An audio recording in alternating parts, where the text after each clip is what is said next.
یونس نے ابن شہاب سے خبر دی، کہا مجھے حضرت انس بن مالک رضی اللہ تعالی عنہ نے خبر دی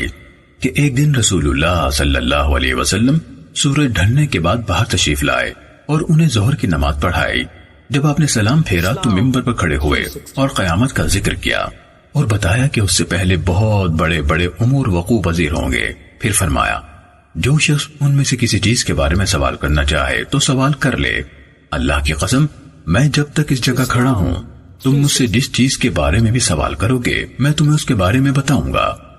حضرت انس بن مالک رضی اللہ تعالیٰ عنہ نے کہا جب لوگوں نے رسول اللہ صلی اللہ علیہ وسلم سے یہ سنا اور آپ نے بار بار کہنا شروع کر دیا مجھ سے پوچھو تو لوگ بہت روئے۔ اتنے میں عبداللہ بن حذافہ رضی اللہ تعالیٰ عنہ کھڑے ہو گئے اور کہنے لگے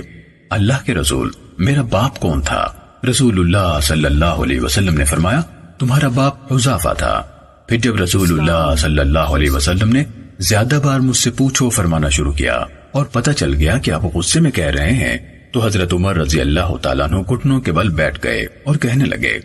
ہم اللہ کے رب ہونے، اسلام کے دین ہونے اور محمد صلی اللہ علیہ وسلم کے رسول ہونے پر راضی ہیں۔ جب حضرت عمر رضی اللہ تعالیٰ عنہ نے یہ کہا تو رسول اللہ صلی اللہ علیہ وسلم نے سکوت اختیار فرما لیا۔ کہا اس کے بعد رسول اللہ صلی اللہ علیہ وسلم نے فرمایا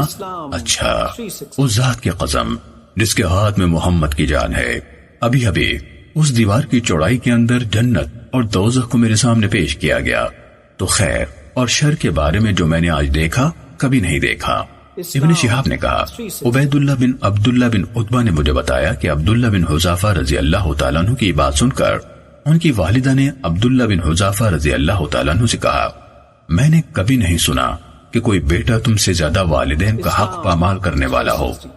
کیا تم خود کو اس بات سے محفوظ سمجھتے تھے کہ ہو سکتا ہے تمہاری ماں سے بھی کوئی ایسا کام ہو کیا ہو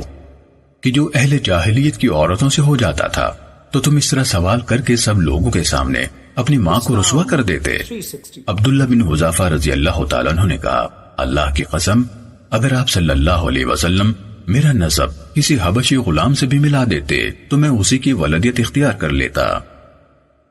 صحیح مسلم